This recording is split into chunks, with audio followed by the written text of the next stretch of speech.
दोस्तों आज मैं हूँ कनाडा में कैलगरी में। और आज मैं कैलगरी यूनिवर्सिटी का टूर करने जा रहा हूँ। ये मेरे पीछे कैलगरी स्टेशन है जो डाउनटाउन में स्थित है। यहाँ से हम लोग एंटर करेंगे कैलगरी यूनिवर्सिटी को। मेरा बड़ा मन था कैलगरी यूनिवर्सिटी देखने का, क्योंकि कैलगरी जो यूनिवर्सिटी है which is one of the oldest and world's number 10th university. दुनिया में इसका बहुत बड़ा नाम है इस यूनिवर्सिटी का, और ये यूनिवर्सिटी रिसर्च के लिए जानी जाती है। बस आज का मूड था कि मैं यूनिवर्सिटी ऑफ कैलगरी में विज़िट करूं। मैं यूनिवर्सिटी में एंटर हो चुका हूं, और ये यूनिवर्सिटी का कैंपस है, यूनिवर्सिटी ऑफ कैलगरी का कैंपस है। यूनिवर्सिटी के बारे में थोड़ा सा बता दूं कि ये यूनिवर्सिटी जो है ये 1944 में स्टार्ट हुई थी।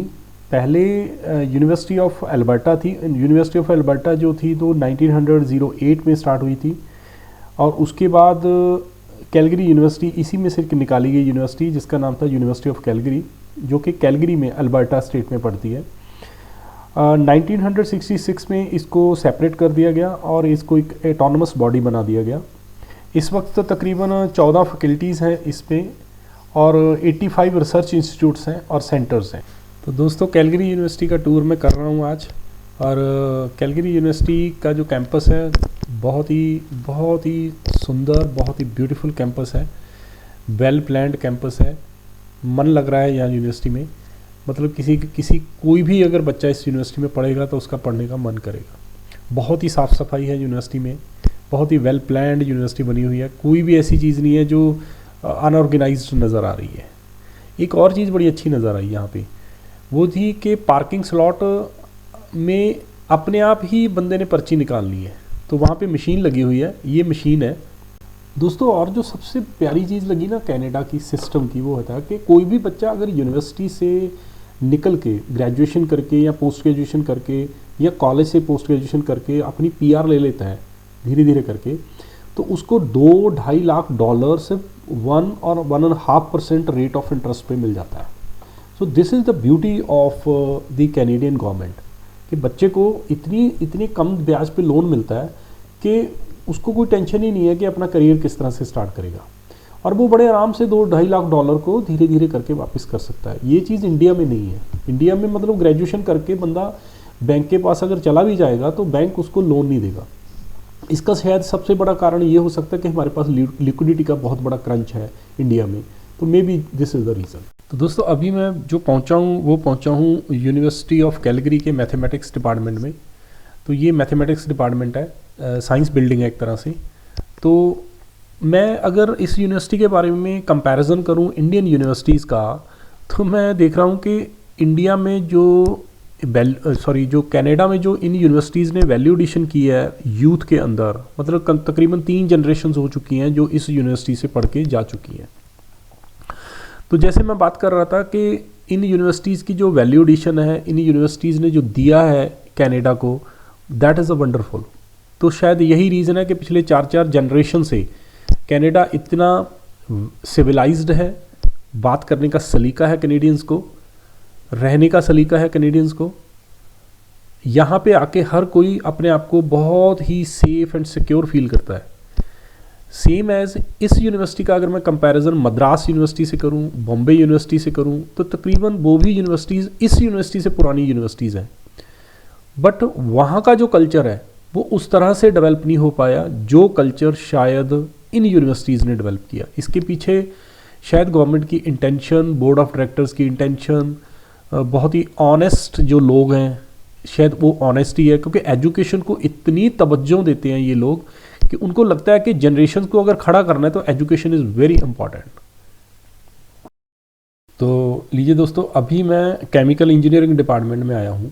Chemical engineering department is one of the biggest department in Calgary university. उसके पीछे बहुत बड़ा लॉजिक मैंने जो पढ़ा था वो ये था कि कनाडा में जो ऑयल है, तेल, वो बहुत ज़्यादा होता है। तो ये जो कैंटीन्स हैं, कैंटीन्स का सिस्टम है, यहाँ पे आप अपना अमाउंट डालो, तो ये फ्रिज लगे हुए हैं, तो आप कोई भी खाने का सामान है अपने आप बाय डिफ़ॉल्ट, मतलब ये ऑटोमेटिक है, सारा ऑटोमेशन सिस्टम पे काम करता है। कोई गंदगी नहीं है, कुछ नहीं है। आपको जस्ट कार्ड अपना दिखाना है और कार्ड दिखा के अपने खाने पीने का जो सामान है वो निकाल सकते हो। तो मैं बात कर रहा था केमिकल इंजीनियरिंग डिपार्टमेंट की। तो जो केमिकल इंजीनियरिंग डिपार्टमेंट है, this is one of the biggest department. तो बिगेस्ट इसलिए है क्योंकि अल्बर्टा में तेल बहुत ही ज़्यादा, क्रूड ऑयल जिसको बोलते हैं, बहुत ज़्यादा निकलता है। तो केमिकल के साथ लिंक्ड ये इंडस्ट्री है, तो इस वजह से ये डिपार्टमेंट अपने आप में बहुत यूनिक है, बड़ा है। इसके पीछे इसका लॉजिक यही है, केमिकल इंजीनियरिंग डिपार्टमेंट के पीछे। तो डिपार्टमेंट है, बहुत ही साफ़ सुथरा डिपार्टमेंट है, बहुत ही बड़ा डिपार्टमेंट है और नीट एंड क्लीन। और एक चीज़ ना, मतलब दीवारों पे पोस्टर लगाने का रिवाज कैलगरी में भी है, मतलब स्टूडेंट्स की जो होती है ना आदत, हैबिट, तो वो ये चीज़ मैंने यहाँ दीवार पे रियलाइज़ की कि ये पोस्टर यहाँ पे भी लगाते हैं। रीडिंग रूम्स, इतने लाजवाब रीडिंग रूम्स हैं यहाँ पे, इतने बढ़िया रीडिंग रूम्स बनाए हुए हैं इन्होंने कि जिसकी ना, मतलब जिसका कंपैरिजन ही नहीं हो सकता। मतलब आप आराम से बैठ के यहाँ पे पढ़ सकते हो। आज तो खैर छुट्टी थी कैलगरी यूनिवर्सिटी में, इसलिए यहाँ पे थोड़ा स्टूडेंट्स कम हैं, तो अदरवाइज़ तो यहाँ पे पूरा भरा रहता है स्टूडेंट से। और कैलगरी यूनिवर्सिटी में जो बहुत ही इम्पॉर्टेंट चीज़ है वो है कि यहाँ पे पढ़ने का माहौल बहुत अच्छा है। ग्रुप डिस्कशंस बहुत होती है यहाँ पे, मतलब क्रॉस लर्निंग से पढ़ने का एक कॉन्सेप्ट जो है ना वो बहुत ज़्यादा है। असाइनमेंट्स का कॉन्सेप्ट बहुत है यहाँ पे, मतलब एक ग्रुप असाइनमेंट्स देते हैं ये लोग कि आपको मिलके बैठ के किसी प्रॉब्लम को कैसे सॉर्ट आउट करना है। ये चीज़ मैंने यहाँ के स्टूडेंट से पूछी थी कि यहाँ पे पढ़ाई का तरीका क्या है। वहाँ यहाँ पे जो प्रैक्टिकल एजुकेशन है वो ज़्यादा है थ्योरेटिकल एजुकेशन से। तो दिस इज़ द डिपार्टमेंट। दोस्तों जो चीज़ इम्पॉर्टेंट है ना वो है बेसिकली यूनिवर्सिटीज़ की लाइब्रेरीज़ कैसी हैं, वहाँ पे बुक्स कैसी हैं। जैसे मैंने अभी आपसे बात की थी कि Canadian natural resources limited engineering department है, राइट। तो मैं बात कर रहा था कि यूनिवर्सिटी कैसी होनी चाहिए, यूनिवर्सिटी के अंदर होना क्या चाहिए। यूनिवर्सिटी के अंदर कुछ 4-5 पॉइंट्स हैं जो निकल के सामने आते हैं जब हम किसी यूनिवर्सिटी के को किस नज़रिए से देखते हैं। तो बीइंग ए पर्सन अगर मैं बात करूं अपनी, तो टीचिंग जो है और लर्निंग जो है, तो मेन तो यही काम है यूनिवर्सिटीज़ का। यूनिवर्सिटीज़ को ऐसे बच्चों को प्रोड्यूस करना है, ऐसे बच्चों को पढ़ा के बाहर भेजना है जो समाज में जाके अपना एक रुतबा बनाएं और समाज को जो कहीं ना कहीं गाइडेंस दें। समाज में जो सिविलाइजेशन आए, सिविलाइज्ड जो सोसाइटी होती है वो हमेशा ही डेवलप्ड सोसाइटी कहती है। मैंने यूनिवर्सिटी में के अंदर देखा कि हर टीचर पीएचडी है। इस यूनिवर्सिटी में, कैलगरी यूनिवर्सिटी में हर टीचर पीएचडी है। तो टीचिंग में सबसे इम्पॉर्टेंट है कि टीचर की क्वालिटी कैसी है। हमारे यहाँ पे प्राइवेट यूनिवर्सिटीज़ में ये एक, हालांकि यूजीसी के कुछ नॉर्म्स हैं हमारे यहाँ पे भी कि मिनिमम यूनिवर्सिटी में टीचर लगने के लिए कम से कम मिनिमम एजुकेशन होनी ज़रूरी है, बट फिर भी हमारे यहाँ पे टीचिंग की जो क्वालिटी है वो वैसी नहीं है जो यहाँ की टीचिंग की क्वालिटी है। मैं हमारे टीचर्स को क्रिटिसाइज़ नहीं कर रहा हूँ, बहुत अच्छे टीचर्स हैं हमारे, बट फिर भी हमें अभी माइलस्टोन तय करना है। दूसरा, पीएचडी होल्डर्स टीचर हैं सारे यहाँ पे। और तीसरा, यहाँ के जो हाइजीनिक इशू कोई नहीं है। अब जैसे जवाहरलाल नेहरू यूनिवर्सिटी है दिल्ली में, मतलब one of the best university of India, but वो पॉलिटिक्स का अड्डा बनी हुई है इस वक्त। मतलब पॉलिटिशियंस इतने प्रोड्यूस कर रही है हर साल, मतलब रेदर देन वो एक अच्छे स्टूडेंट्स प्रोड्यूस करे। तो यूनिवर्सिटी में ये एक हाइजेनिक इशू है कि यूनिवर्सिटी में पॉलिटिकल लोगों की एंट्री ज़्यादा हो रही है या स्टूडेंट्स की एंट्री ज़्यादा है। तो इस यूनिवर्सिटी में मैंने एक चीज़ महसूस की है कि कुछ भी ऐसा महसूस नहीं हुआ अंदर जाके कि कोई यहाँ पे कोई पॉलिटिकल इंटरवेंशन होगी, नहीं, ज़ीरो। और लाइब्रेरीज़ को देख के ऐसा लगा कि जैसे इन्होंने बहुत ही इन्वेस्टमेंट कर रखी है कि बच्चे बेस्ट इन क्लास एजुकेशन लें। टीचर्स को रिक्रूट करते वक्त ये नहीं देखते कि कैनेडियन है, अगर इनको अमेरिका से टीचर अच्छा मिलता है तो अमेरिका से रिक्रूट करते हैं, अगर इंडिया से अच्छा मिलता है तो इंडिया से रिक्रूट कर लेते हैं। मतलब पर्सन शुड बी पीएचडी, उसका पीएचडी होना बहुत ज़रूरी है, क्योंकि टीचर्स जो हैं यहाँ की बहुत ही वेल क्वालिफाइड है। मैंने उनकी लिस्ट कहीं पे डिस्प्ले हुई थी, वो देखी थी। तो ये सब चीज़ें कहीं ना कहीं हमारे सिस्टम को बेटर बनाती हैं। अगर हम भी इंडिया में भी अगर ऐसी काश यूनिवर्सिटीज़ बन जाएं जो वाकई पॉलिटिक्स का अड्डा ना हो, बल्कि पढ़ाने का माहौल हो, जहाँ पे बहुत ही अच्छी उनके पास फंडिंग हो, तो मुझे नहीं लगता कि हम एक बहुत अच्छे स्टूडेंट प्रोड्यूस नहीं कर पाएंगे हमारी इस सोसाइटी के लिए। तो मैं गुजारिश करता हूँ सरकार से। अभी मैं यूनिवर्सिटी के स्टूडेंट सेंटर में हूँ दोस्तों। इसको आप स्टूडेंट सेंटर भी कह सकते हो, इसको आप कैंटीन भी कह सकते हो। यहाँ पे बोर्ड ऑफ डायरेक्टर्स के ऑफिसेज हैं, बहुत ही ब्यूटीफुल रीडिंग रूम्स बने हुए हैं। सुस्ताने के लिए भी कमरे बने हुए हैं यहाँ पे, और कैंटीन्स बहुत अच्छी हैं। अगर किसी बच्चे का पढ़ने का मन नहीं है, कुछ खाने पीने का मन है, तो एक ही जगह पे स्टूडेंट सेंटर पे आ जाओ। और यहाँ पे बहुत ही ज़्यादा ये जिसको बोल सकते हैं ना एंटरटेनिंग प्लेस है ये। मतलब यहाँ पे दिल लगता है बंदे का, बंदा आके बैठ जाए ना वैसे 2-3 घंटे 4 घंटे तो कोई प्रॉब्लम नहीं है उसको, स्टूडेंट सेंटर में आके बैठ जाए और उसका बढ़िया टाइम बीत सकता है यहाँ पे। स्टूडेंट सेंटर इतना बड़ा है कि मैंने कई कैसे कॉलेजेस नहीं देखे इंडिया में, पंजाब में स्पेशली, कि इतने कॉलेजेस इतने बड़े नहीं होते जितना यहाँ का स्टूडेंट सेंटर बड़ा है। क्योंकि 25,000 स्टूडेंट पढ़ता है यहाँ पे, तो ऑब्वियस सी बात है स्टूडेंट सेंटर बहुत बड़ा होगा। और जो चीज़ ना इम्पॉर्टेंट है यहाँ पे वो ये है कि जितने भी बच्चे यहाँ पे आए हुए हैं ना कनाडा में पढ़ने, मतलब मैंने एक स्टूडेंट से बात की यहाँ पे, ही इज़ फ्रॉम अमृतसर, मैं उसका नाम नहीं लूँगा, वो मैकेनिकल इंजीनियर की मास्टर्स कर रहा था। He was so happy. उसने कहा कि सर मैं बहुत ही खुशकिस्मत इंसान हूँ जो मैं कैलगरी यूनिवर्सिटी में पढ़ रहा हूँ। उसने NIIT में NIIT जलंधर से उसने अपनी ग्रेजुएशन की थी BTech मैकेनिकल इंजीनियरिंग में। अभी वो मास्टर्स कर रहा है यूनिवर्सिटी ऑफ कैलगरी में। आसान नहीं है मास्टर, 2 साल की मास्टर है। तो वो इतनी तारीफ़ कर रहा था इस यूनिवर्सिटी की, इतनी तारीफ़ कर रहा था कि उसको ऐसे लग रहा था कि जैसे उसकी इतनी अच्छी किस्मत है कि वो यूनिवर्सिटी ऑफ कैलगरी में पढ़ने आया। वेलनेस सेंटर बना हुआ है यहाँ पे प्रॉपर। अगर किसी भी स्टूडेंट्स को कोई ऐसा फीलिंग आ रही है कि भाई he is not feeling happy, तो मतलब डॉक्टर्स की यहाँ पे प्रॉपर एक टीम है जो कि हेल्प करती है स्टूडेंट्स को कि भाई अगर किसी बच्चे को किसी किस्म की कोई प्रॉब्लम फेस हो रही है, राइट। तो मैं उस स्टूडेंट की बात कर रहा था कि उस स्टूडेंट ने कहा था, मेरे से बात कर रहा था कि सर देखो, अगर जो भी बच्चा यहाँ पे कनाडा पढ़ने आया, अगर वो डॉलर्स की दौड़ में ना पड़े, पढ़ाई की दौड़ में पड़ जाए, तो 4 साल 5 साल के बाद उसकी जो लाइफ होगी यहाँ पे ना, वो किंग्स की तरह लाइफ होगी। राजा जैसे राजा रहता है एक तरह से, किंग्स रहते हैं यहाँ पे, जस्ट लाइक दैट। क्योंकि यहाँ पे हर चीज़ अवेलेबल है, हर चीज़। रिसोर्सेज की यहाँ पे कोई कमी नहीं है। रिसोर्सेज इतने हैं यहाँ पे कि पैसे की तो कोई कमी ही नहीं है ना कनाडा के पास।